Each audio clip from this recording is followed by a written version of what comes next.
신자라면 모두 하나님을 기쁘시게 하는 사람이 되고자 하는 열망이 있습니다.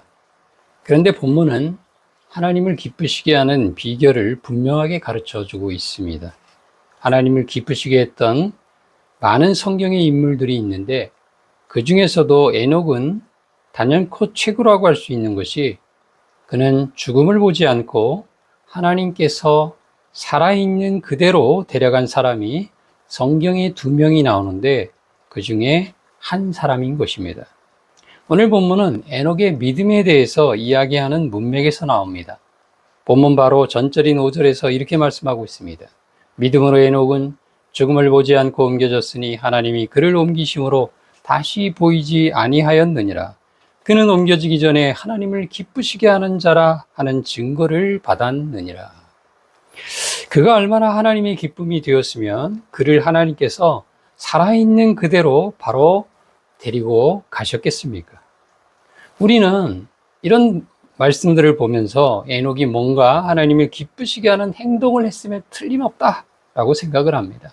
뭔가 특별하고 커다란 선행이나 공로나 물질 등으로 하나님을 기쁘시게 했을 거라고 상상하곤 합니다. 그러나 본문은 그런 것들로 하나님을 기쁘시게 할 수 없고 믿음이 없이는 하나님을 기쁘시게 할 수 없다고 말씀하고 있습니다. 믿음이 없이는 이라고 번역된 단어는 헬라어 원문 성경에서 아듀나토스를 번역한 것인데 이것은 영어로 impossible입니다. 불가능하다는 것입니다. 믿음이 아니고는 하나님을 기쁘시게 하는 것이 도무지 불가능하다는 의미입니다. 오직 믿음으로만 하나님을 기쁘시게 할 수 있다라는 그런 뜻입니다. 어떤 다른 일이나 행위로도 하나님을 기쁘시게 하는 일은 불가능하다는 것입니다. 본문은 에녹이 하나님을 그토록 기쁘시게 한 비결을 한마디로 오직 믿음뿐이라고 가르쳐주며 2가지로 요약해주고 있습니다. 하나는 하나님이 살아계시는 것을 믿는 것이고 다른 하나는 하나님께서 자기를 찾는 자들에게 상을 주시는 이심을 믿는 것입니다. 전자는 하나님의 존재를 믿는 것이고 후자는 하나님의 속성 내지는 성품을 믿는 것입니다. 이 2가지를 믿지 않고서는 하나님을 기쁘시게 하는 일이 아예 불가능하다라는 말씀입니다. 다른 길이 없다. 하나님을 기쁘시게 하는 다른 길이 없다. 불가능하다라고 말씀하고 있는 것입니다. 아까도 말씀드린 것처럼 우리는 에녹이 뭔가 특별한 것이 있었기에 하나님께서 그렇게 기뻐하셔서 데리고 가셨을 것이라고 생각을 합니다. 보통 사람들과는 뭔가 다른 탁월한 점이나 탁월한 행동이 있었을 것이라고 추측을 합니다. 그러나 성경은 우리의 상상과는 다르게 오직 이 2가지 믿음만이 하나님을 기쁘시게 할 수 있고 다른 것으로는 하나님을 기쁘시게 하는 것이 전혀 불가능하다고 가르쳐주고 있습니다. 그도 그럴 것이 전능하신 하나님에게는 무언가 필요하거나 부족하거나 아쉬울 것이 하나도 없지 않습니까? 전능하신 하나님에게 무엇인들 아쉬울 것이며 그 무엇인들 기쁨이 될 수 있겠습니까? 삼위 하나님 스스로가 영원히 자족하시는 하나님이시기 때문에 외로움도 전혀 없으십니다. 그런데 놀라웠게도 기적과 같이 믿음을 가진 나약한 피조물이 감히 하나님을 기쁘시게 할 수 있다고 성경은 가르쳐주고 있는 것입니다.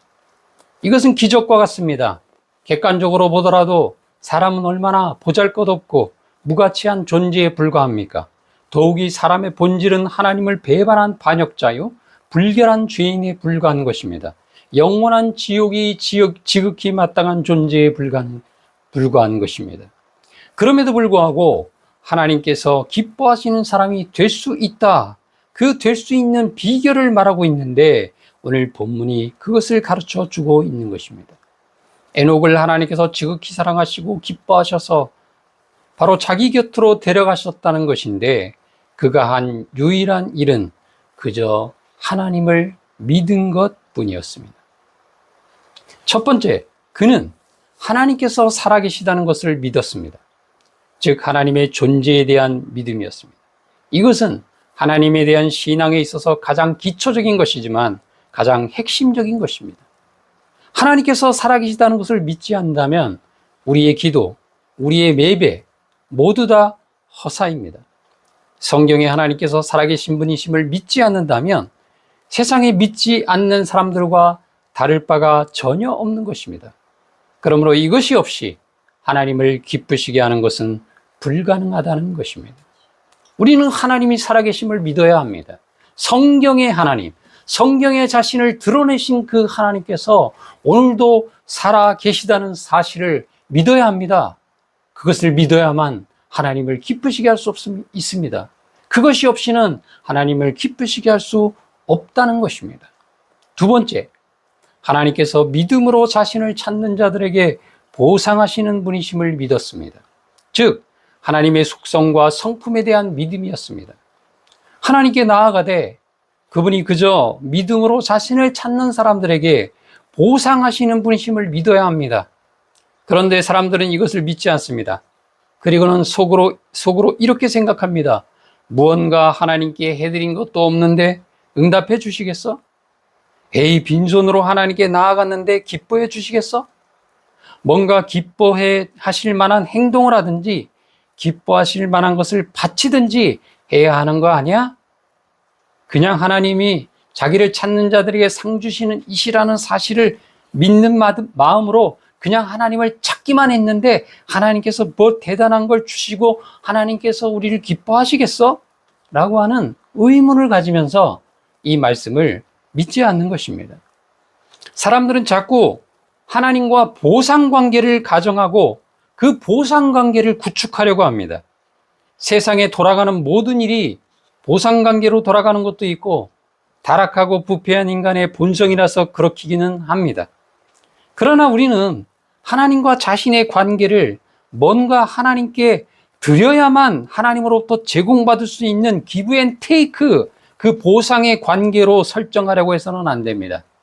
복음을 통해서 하나님과 나의 관계를 보상의 관계가 아닌 은혜의 관계로 굳건하게 설정해야 합니다. 오늘 본문도 그것을 말하고 있지 않습니까? 그냥 하나님을 찾은 것 외에는 없어요. 하나님을 간절히 찾은 것 외에는 없어요. 그런데 하나님을 그것을 기뻐하신대요. 그리고 그것이 없이는 기쁘시게 할 수 없대요. 그것이 없이는 하나님을 기쁘시게 하는 것이 불가능하다라고 우리에게 말씀하고 있다는 것입니다. 여기서 상 주시는 이라고 번역된 헬라어 단어가 미스타포도테스인데 아쉽게도 성경에서 유일하게 이곳에서만 쓰여졌기 때문에 성경에 여기 외에는 다른 용례를 찾아볼 수가 없어서 이 단어에 대한 더 자세하고 구체적인 이해를 하는데 어려움이 있습니다. 대략 한글로 이 단어의 의미는 보상자 정도가 되는데 구체적으로 말하면 임금을 지불하는 자, 급여 관리인 정도가 되는 겁니다. 여러분 놀랍지 않습니까? 하나님께서는 우리들에게 하등에 빚진 것이 없는 분이십니다. 우리에게 무언가를 주셔야 할 의무나 책임도 없으십니다. 또한 사람들에게는 하나님으로부터 무언가를 받아야 할 권리나 자격도 없습니다. 그런데도 하나님께서 자신을 찾고 구하는 사람들에게 마치 어떤 일들에 대해 보상을 하고 임금을 지불하듯이 좋은 것을 거저 주시는 분이라는 사실이에요. 그것을 기뻐하시는 분이시라는 사실이에요. 그냥 하나님을 간절히 찾기만 했는데 하나님께서는 그것을 기뻐하시는 분이시라는 사실입니다. 그리고 그것이 없이는 하나님을 기쁘시게 할 수 있는 방법이 없다는 거예요. 지극히 높으신 하나님께서 자신을 낮추셔서 자신을 또한 이렇게까지 묘사하고 있습니다. 믿음이 없이는 기쁘시게 못하나니 하나님께 나아가는 자는 반드시 그가 계신 것과 또한 그가 자기를 찾는 자들에게 상 주시는 이심을 믿어야 할지니라. 여러분 놀랍습니다. 하나님을 상대할 때 하나님께서 이런 분이심을 믿지 않고서는 하나님을 기쁘시게 하는 일이 불가능하다는 것입니다. 본문의 핵심은 하나님께 나아가는 자가 무엇인가를 들고 나아가라거나 하나님 앞에 어떤 자격을 갖추고 나아가라고 요구하고 있지 않습니다. 어떤 선행이나 공로를 쌓고 하나님께 나아가면 하나님이 기뻐하신다라고 말씀하고 있지 않습니다. 뭔가를 하나님께 들고 가서 그것을 하나님께 바치고는 무언가 받을 만한 자격을 획득하고 나서 그것을 근거로 보상을 받으려고 나아간다면 하나님을 기쁘시게 하는 일이 오히려 불가능하다는 것입니다. 그냥 믿음으로 하나님께서 자기를 찾는 자들에게 상 주신 이심을 믿고 믿음으로 하나님을 찾는 거예요. 하나님께 그렇게 나아가는 거예요. 보상의 관계가 아닌 은혜의 관계로 하나님 앞에 나아가는 거예요. 그럴 때 하나님께서 기뻐하신다는 겁니다. 하나님께 빈손으로 내 모습 그대로 나아갔는데도 마치 무엇에 대해 보상을 하고 임금을 지불하듯이 좋은 것을 주시는 하나님이심을 믿고 나아가는 그것이 하나님을 기쁘시게 한다는 것입니다. 하나님은 허물이 많고 연약하고 부족하고 가난한 모습 그대로 하나님을 찾는 자들에게 마치 뭔가를 맡겨놓은 자들에게 돌려주기라도 하듯이 임금을 지불이라도 하듯이 좋은 것을 베풀어 주시는 그런 분이심을 믿고 나아가는 사람을 기뻐하신다는 것입니다. 그렇다고 여러분 헌금이나 예배를 드리지 말라는 말씀이 아니에요. 오해하지 말았으면 좋겠습니다. 헌금이나 예배는 그것을 하나님께 드려서 무언가를 얻기 위한 것이 아닙니다. 헌금이나 예배는 하나님께서 나에게 이미 베풀어 주신 풍성한 은혜에 대한 감사와 찬양을 드리는 것, 그것 이상 이하도 아니기 때문입니다.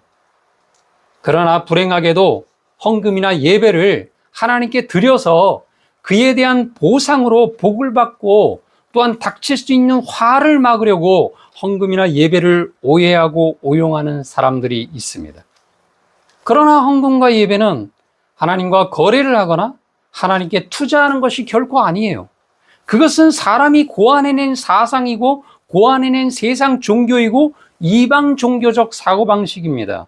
성경이 말하는 하나님은 결코 그런 분이 아니십니다. 신약의 예배는 구약식의 제사도 아닙니다.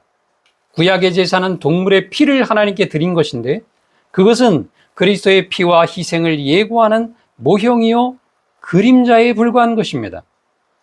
구약시대에 희생된 수많은 동물들과 모든 제사장들은 유일한 참된 제물이시고 유일한 참된 대제사장이신 그리스도를 가리키는 모형이요 그림자에 불과한 것입니다.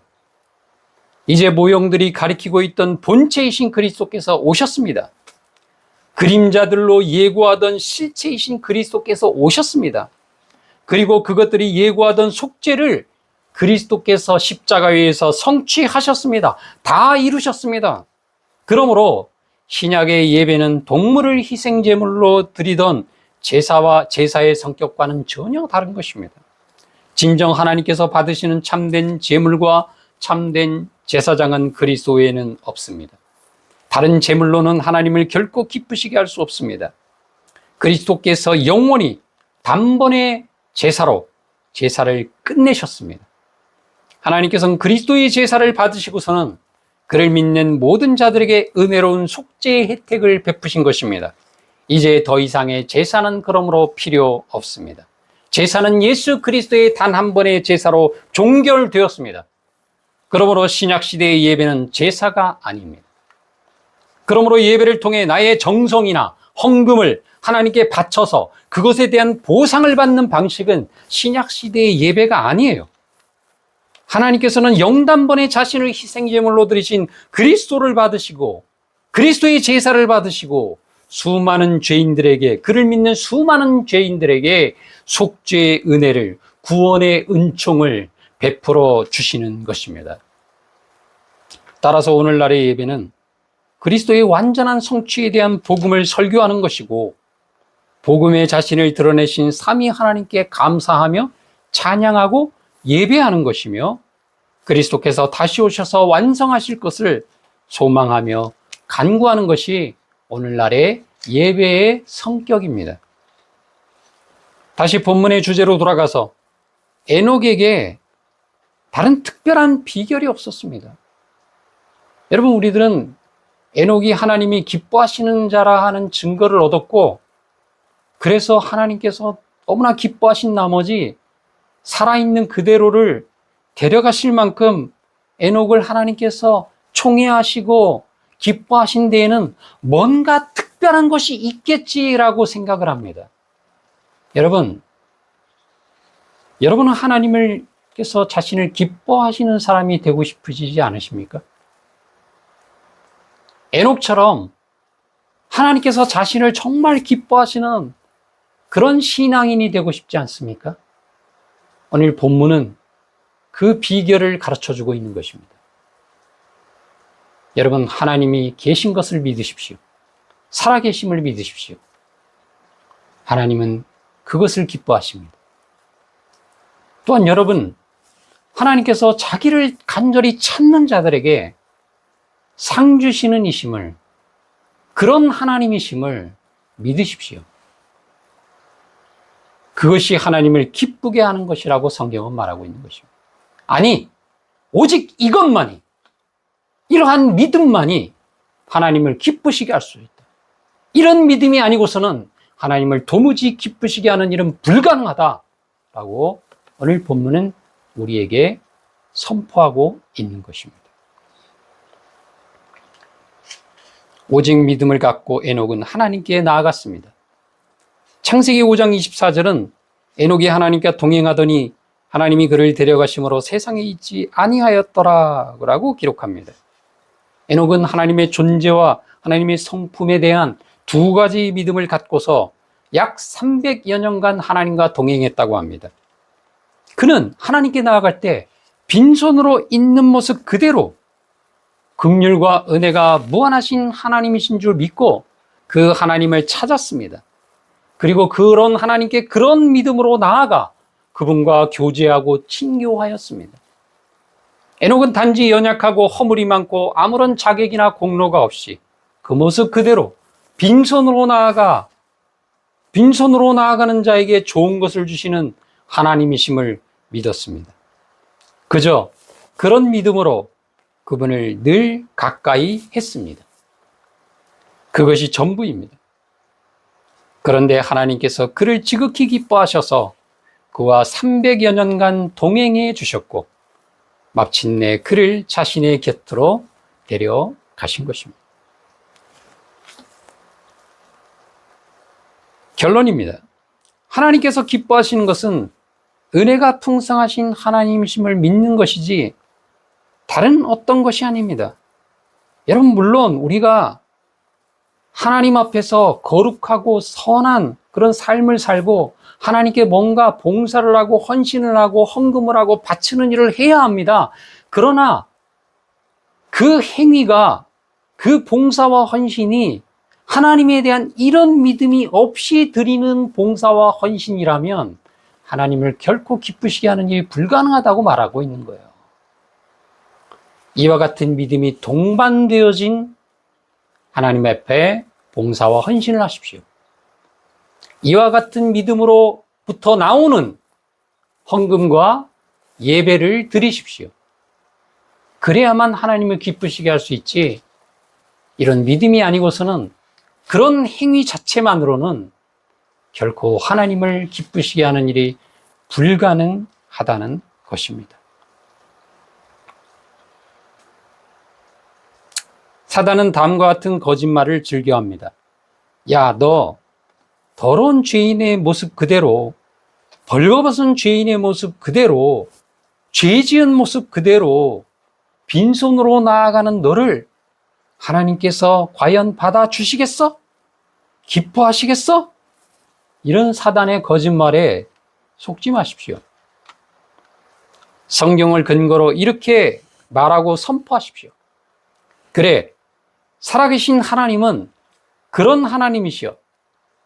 나의 모습 있는 그대로, 벌거벗은 죄인의 모습 그대로 나아가도 좋은 것을 거둬주시는 하나님이심을 믿는 것이 아니면 하나님을 기쁘시게 하는 일은 불가능해 라고 그렇게 선포하고 담대히 하나님을 찾으시는 여러분들이 되시기를 주님의 이름으로 축원합니다. 우리가 하나님을 기쁘시게 할 수 있는 유일한 비결, 그것은 바로 하나님은 자기를 찾는 자들에게 상 주시는 이심을 믿는 믿음으로 하나님께 나아가는 것입니다.